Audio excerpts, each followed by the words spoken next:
नमस्कार दर्शकों, मैं आर.एस. अग्निहोत्री आप सबका स्वागत करता हूं। दर्शकों, आज हम बात करेंगे कन्या राशि फल मार्च 2023 के बारे में। मार्च का महीना कन्या राशि वालों के लिए कैसा रहेगा, कौन कौन से ग्रहों का राशि परिवर्तन होगा, ग्रहों के राशि परिवर्तन से कौन से क्षेत्रों में क्या बदलाव देखने को मिलेगा। हम बात करेंगे आपके संपूर्ण क्षेत्रों के बारे में, जैसे मार्च के महीने में स्वास्थ्य कैसा रहेगा, मार्च के महीने में धन की स्थिति, आर्थिक स्थिति कैसी रहेगी, छोटे भाई बहनों के साथ संबंध कैसे रहेंगे, भूमि, भवन, प्रॉपर्टी, मकान, वाहन के योग बनेंगे या नहीं बनेंगे, शिक्षा के लिए समय कैसा रहेगा, संतान के लिए समय कैसा रहेगा, प्रेम विवाह के लिए समय कैसा रहेगा, कंपटीशन में आपको सफलता मिलेगी या नहीं मिलेगी, साथ ही साथ रोग, ऋण, शत्रु, कलह, कर्ज के बारे में भी बात करेंगे। वैवाहिक जीवन आपका कैसा रहेगा, दैनिक आय में वृद्धि होगी या नहीं होगी, साथ ही साथ बात करेंगे पार्टनरशिप के बारे में, विवाह के बारे में, विवाह योग के बारे में, ससुराल पक्ष के संबंधों के बारे में बात करेंगे। मार्च के महीने में कोई छोटी मोटी दुर्घटना के योग तो नहीं बन रहे हैं, उसके बारे में भी बात करेंगे। भाग्य के बारे में भी बात करेंगे, भाग्य साथ देगा या नहीं देगा, नौकरी की क्या स्थिति रहेगी, व्यापार की क्या स्थिति रहेगी, कितना आपको लाभ होगा, आय में वृद्धि होगी या नहीं होगी, व्यय कितना होगा, कोई ऐसे दुर्घटना के योग तो नहीं बन रहे हैं। सभी क्षेत्रों के बारे में विस्तार से हम चर्चा करेंगे। तो आइए जानते हैं। सबसे पहले यह समझिए कि यह फलादेश चंद्र राशि पर आधारित है। नाम राशि के आधार पर भी आप जान सकते हैं। सबसे पहले हम बात करेंगे ग्रहों के राशि परिवर्तन के बारे में। मार्च के महीने में 4 ग्रहों का राशि परिवर्तन होगा।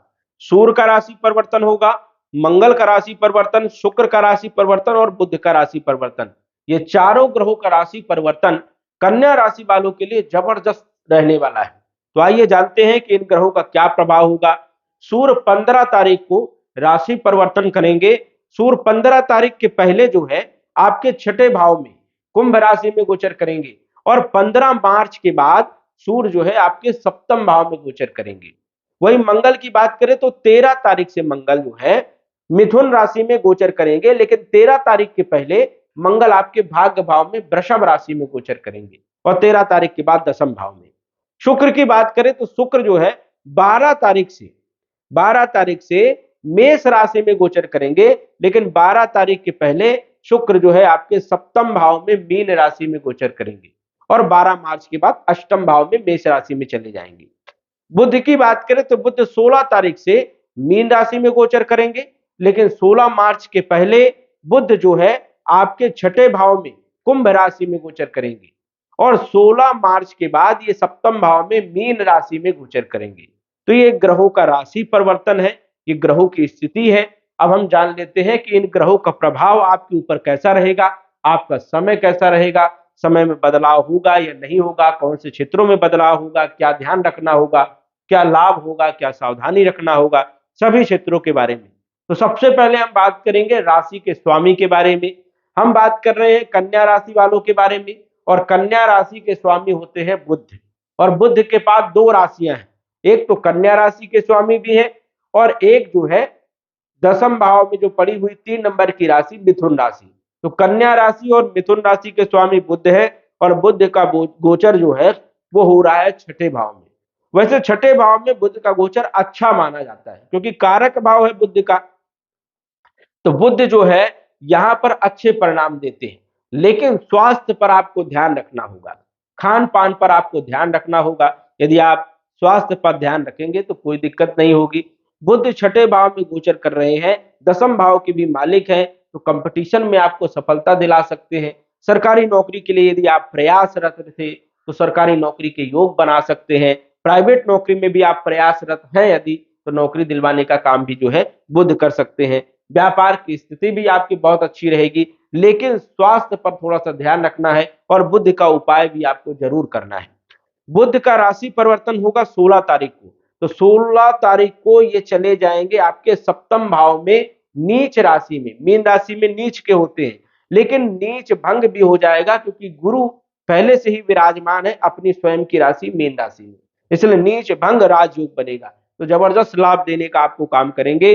नौकरी में, व्यापार में वृद्धि करने का काम करेंगे। स्वास्थ्य भी आपका बहुत अच्छा हो जाएगा 16 तारीख के बाद। तो इस कारण से जो है बुध पर थोड़ा सा ध्यान रखना है, बुध का आपको उपाय जरूर करना है। बुध की स्थिति उतनी बढ़िया नहीं मानी जाती है क्योंकि छठे भाव में गोचर उतना अच्छा नहीं होता है बुध का, लेकिन फिर भी जो है यहाँ पर अच्छे परिणाम देते हैं। बात करें आपके धन भाव के मालिक के बारे में, धन के मालिक है आपके शुक्र, और शुक्र का जो गोचर है वो बहुत अच्छा है।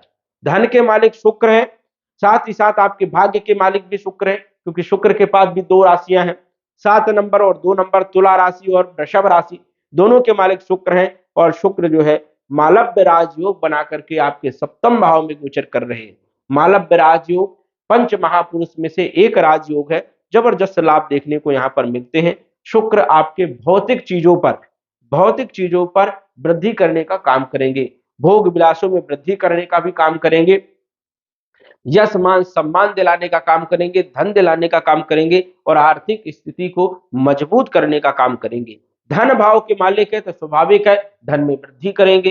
कुटुंब में परिवार का सहयोग लेकर के कोई नया कार्य भी आप कर सकते हो, और साथ ही साथ आपको वाणी पर ध्यान रखना है क्योंकि केतु यहाँ पर विराजमान है। वैसे तो केतु शुक्र के अनुसार जो है फल देने का काम करेंगे, तो द्वितीय भाव के मालिक शुक्र आपको धन प्रदान करने का काम करेंगे। साथ ही साथ भाग्य के मालिक हैं तो भाग्य में वृद्धि करने का काम करेंगे, और जब भी भाग्य का मालिक सप्तम भाव में गोचर करे तो प्रेम विवाह के योग भी बनते हैं। तो प्रेम विवाह के लिए समय भी आपका बहुत अच्छा होगा।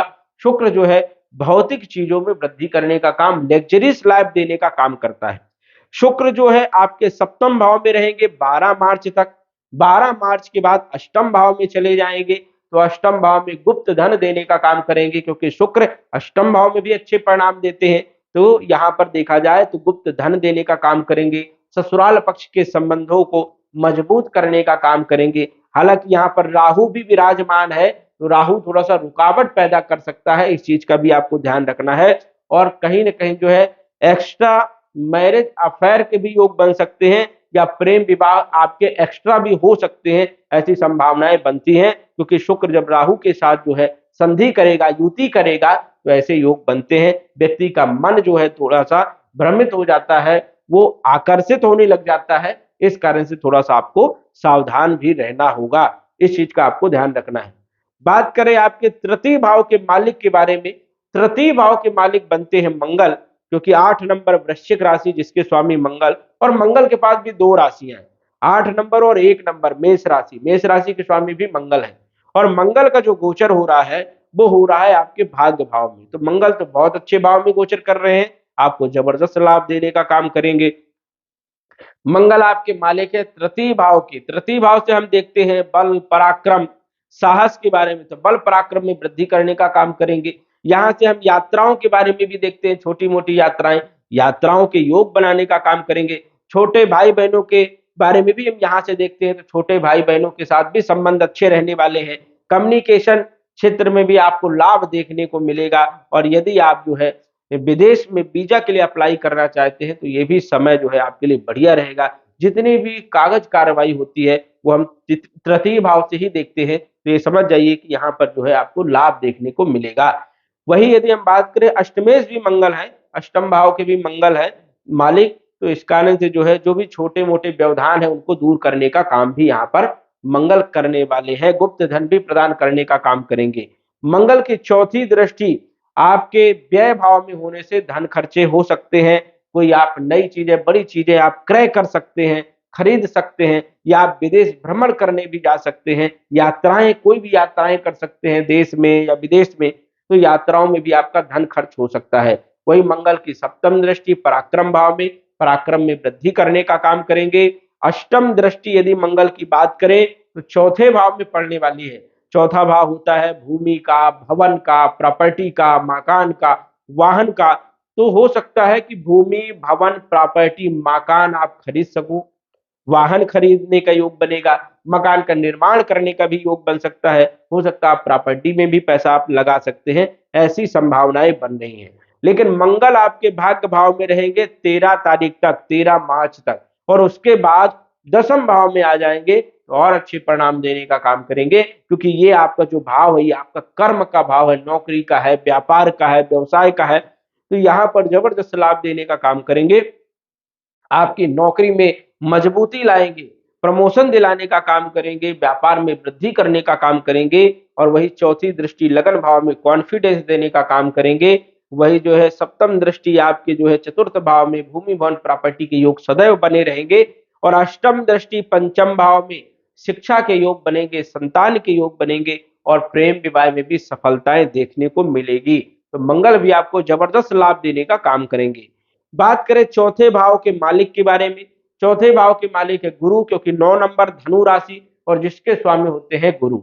गुरु के पास भी दो राशियां हैं, 9 नंबर और 12 नंबर। और 12 नंबर राशि में ही विराजमान है, मीन राशि में विराजमान है। और गुरु बना रहे हैं हंस महापुरुष योग, जो कि पंच महापुरुष में से एक राजयोग है, हंस महापुरुष योग। हंस नामक ये राजयोग बन रहा है, जो कि जबरदस्त लाभ देने का काम करता है। उच्च शिक्षा के योग, धन के योग, यश मान सम्मान के योग और वैवाहिक जीवन आपका बहुत अच्छा रहेगा।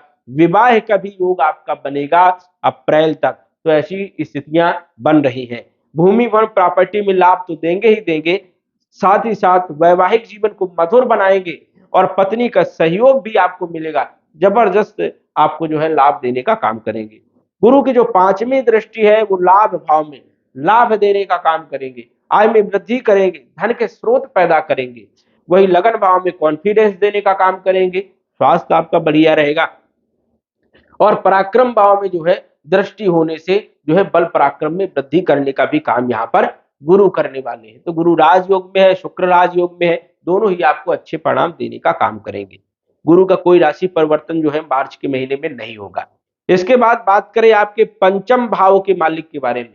पंचम भाव के मालिक शनि है, क्योंकि 10 नंबर मकर राशि और शनि के पास भी दो राशियां 10 नंबर और 11 नंबर कुंभ राशि। और शनि कुंभ राशि में ही गोचर कर रहे हैं और छठे भाव में शनि का गोचर बहुत अच्छा माना जाता है। शनि आपको जबरदस्त लाभ देने का काम करेंगे। शनि पंचम भाव के मालिक है, उच्च शिक्षा के योग बनेंगे, संतान के योग बनेंगे, प्रेम विवाह में सफलता दिलाने का काम करेंगे। छठे भाव के मालिक है, कंपटीशन में सफलता दिलाएंगे, नौकरी के योग बनेंगे, रोगों को दूर करेंगे, ऋणों को समाप्त करेंगे, कर्जों को समाप्त करेंगे और शत्रुओं को परास्त करेंगे। यदि कोई भी कोर्ट केस में आपका केस चल रहा है तो उसमें भी विजय दिलाने का काम यहाँ पर शनि करेंगे। फैसला आपके पक्ष में हो सकता है, शत्रु जो है आपके पक्ष में आ सकते हैं, ऐसी संभावनाएं बनती है। तो शनि आपको यहाँ पर जबरदस्त लाभ देने का काम करेंगे। लेकिन शनि की तीसरी दृष्टि अष्टम भाव में, जहां पर राहु विराजमान है मंगल के घर में, तो थोड़ा सा वाहन चलाते समय भी आपको सावधान रहना है, चोट चपेट लगने की संभावनाएं हो सकती हैं, इसलिए थोड़ा सा आपको ध्यान रखना है। शनि की सप्तम दृष्टि 12वें भाव में, व्यय भाव में, विदेश भाव में थोड़े खर्चे आपके बढ़ सकते हैं, इसलिए भी यहाँ पर भी आपको ध्यान रखना है और आलस्य बिल्कुल भी नहीं करना है। बल पराक्रम के भाव में भी शनि की दृष्टि रहेगी, दशम दृष्टि। इस कारण से भाई बहनों के साथ संबंध खराब ना होने दे। वैसे तो मंगल की स्थिति बढ़िया है, इसलिए कोई दिक्कत वाली बात यहाँ पर नहीं है। कंपटीशन में आपको सफलता मिलेगी, नौकरी के लिए प्रयासरत है तो सफलता आपको जरूर मिलेगी। वही यदि हम बात करें सप्तम भाव के मालिक के बारे में, विवाह का योग बन रहा है, अप्रैल तक जो है विवाह का आपका योग रहेगा। अप्रैल के बाद विवाह नहीं होगा, इस चीज का आपको ध्यान रखना है, क्योंकि गुरु का राशि परिवर्तन हो जाएगा और गुरु अष्टम भाव में जब गोचर करेंगे तो विवाह के लिए मुहूर्त नहीं होते हैं और विवाह नहीं होता है। इस कारण से मार्च के महीने तक आपका विवाह का योग बन रहा है, मार्च के महीने में विवाह कर सकते हो, कोई दिक्कत नहीं है। दाम्पत्य जीवन आपका बहुत अच्छा रहेगा, इसमें भी कोई दिक्कत नहीं है। दैनिक आय में वृद्धि होगी और पार्टनरशिप आपका बढ़िया जो है काम करता रहेगा, पार्टनर से आपकी चलती रहेगी, कोई दिक्कत नहीं है। वही अष्टम भाव में राहु गुप्त धन देने का काम करता है, गुप्त धन में वृद्धि करने का काम, आध्यात्म के क्षेत्र में भी कई बार जो है राहु लगवा देता है। तो राहु यहाँ पर अष्टम भाव में मिले जुले अच्छे परिणाम देने का काम यहाँ पर करेंगे। भाग्य भाव में मंगल भाग्य में वृद्धि करने का काम करेंगे। दसम भाव के मालिक बुध भी आपको जबरदस्त लाभ देने का काम करेंगे, क्योंकि बुध छठे भाव में अच्छे परिणाम देते हैं और छठे भाव में 16 तारीख तक रहेंगे, उसके बाद सप्तम भाव में चले जाएंगे। तो यहाँ पर भी नीच भंग राजयोग बनेगा। तो नौकरी में, व्यापार में स्थिति आपकी बहुत अच्छी रहेगी। लाभ भाव में गुरु की दृष्टि होने से गुरु आपको लाभ देगा, आय में वृद्धि करने का भी काम करेगा। और वही यदि हम बात करें आपके व्यय भाव के मालिक के बारे में, व्ययेश आपके बनते हैं सूर्य। सूर्य छठे भाव में गोचर कर रहे हैं, तो कोई ऐसा फालतू खर्चा नहीं होगा, सामान्य खर्चे आपके होंगे, अच्छे जगह ही खर्चे होंगे, क्योंकि सूर्य अपने भाव को देख रहे हैं। हो सकता है यदि देश विदेश भ्रमण करना चाहते हैं तो बिल्कुल कर सकते हो। सूर्य 15 तारीख तक छठे भाव में अच्छे परिणाम देने का काम करेगा, लेकिन यही सूर्य 15 तारीख के बाद खराब परिणाम देने का भी काम कर सकता है, क्योंकि 12वें भाव का मालिक जब सप्तम भाव में गोचर करता है तो दाम्पत्य जीवन में समस्या पैदा करता है। इसलिए पत्नी के साथ संबंध मधुर बनाने का काम आपको करना है। साथ ही साथ सूर्य का उपाय भी करना है, सूर्य को जल देना है, सूर्य आदित्य स्तोत्र का पाठ करना है, या तो सूर्य 12 नमस्कार आपको करना है। इसमें से कोई भी उपाय आप करते रहेंगे तो आपको कोई समस्या नहीं आएगी। वही आपको बुध का भी उपाय करना है, क्योंकि छठे भाव में गोचर करेंगे, हल्का फुल्का जो है स्वास्थ्य में प्रॉब्लम दे सकते हैं। वैसे तो शनि यहाँ पर विराजमान है तो कोई स्वास्थ्य की समस्या नहीं है, लेकिन फिर भी आप जो है बुध को मजबूत करने के लिए पन्ना स्टोन भी धारण कर सकते हैं। साथ ही साथ बुध को मजबूत करने के लिए बुध के बीज मंत्र का जप कर सकते हो। ओम बुम बुधाय नमः, इस मंत्र का आप जप भी कर सकते हो, आपको जबरदस्त लाभ देखने को मिलेंगे। तो दर्शकों, आज बस इतना ही। धन्यवाद। यदि आप अपनी कुंडली का विश्लेषण घर बैठे करवाना चाहते हैं तो दिए गए व्हाट्सएप नंबर से संपर्क करें। साधारण फीस जमा करके आप अपनी कुंडली का विश्लेषण फोन के माध्यम से घर बैठे ही करवा सकते हैं और जान सकते हैं अपने भूत, भविष्य और वर्तमान के बारे में। धन्यवाद। WhatsApp number 947989